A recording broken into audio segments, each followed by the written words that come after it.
I'm here with Peter Bell from Floatworks, and he's the manager here. And we were having a bit of a conversation before, because the first thing I said to him was, I'm only going to do this for about 20 minutes or half an hour. And you said to me, Peter, what have you got to do afterwards? Are you going to somewhere else? You got another appointment? Because you really need an hour.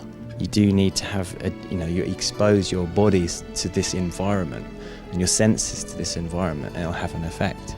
The normal way I normally relax is by going to a park somewhere and just sitting and looking at nature. So this is something completely different for me. Now, where did the idea of Floatworks come from in the first place?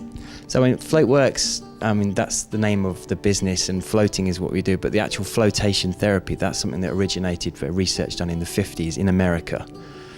Psychologists suddenly just decided to think, what happens to the brain if we take away external input? Where flotation comes in, and particularly why it seems to be on trend now, and thousands of people come here every year. Every month, and over a year. So obviously we're talking about tens and tens of thousands, and then worldwide there's a trend of people using flotation tanks. So why is it important? It seems to be the opposite of all this sensory overload. It's an underload. It's a place where you can go, where you're not going to be distracted by your phone or the internet, and after a while, because you're floating in this silky, warm Epsom salt solution, and when you're comfortable, you turn the light off, and then after a while, the music goes to silence.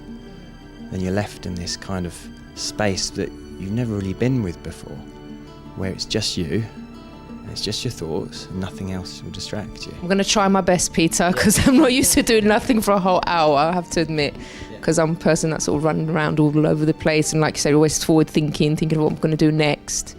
Even I speak very quickly, as well, as the viewers know. So this will be a bit of a challenge for me. Yeah. Well, I'm up for the challenge. I mean, what I say is that as it's your first time and you are quite a busy person, just take it easy. Don't expect too much. The more you expect of it, perhaps the less you'll be more in your mind space, so to speak, and perhaps the less you'll get. Who knows? You might be surprised. All right, viewers, so I'm going to do nothing for a whole hour, and I'll see how I am afterwards. Maybe I won't be able to do any more work today, I have to see. We'll see. We'll see. Okay, let's go.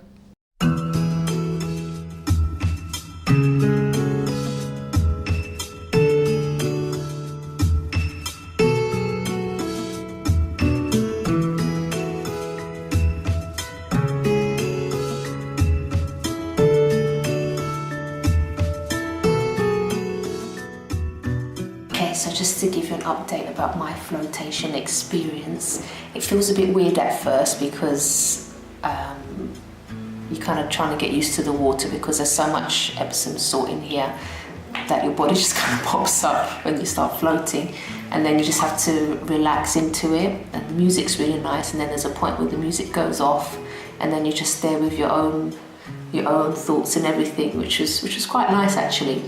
I have to confess, while I was calling the camera lady to come in, I did check my emails. So on that respect, as a challenge, I failed miserably. But this is a nice way to relax. And the salt, actually, what I really like is that the salt makes your skin really nice and smooth. So that's a really nice thing. If you've got any injuries or any muscle pain, great for that.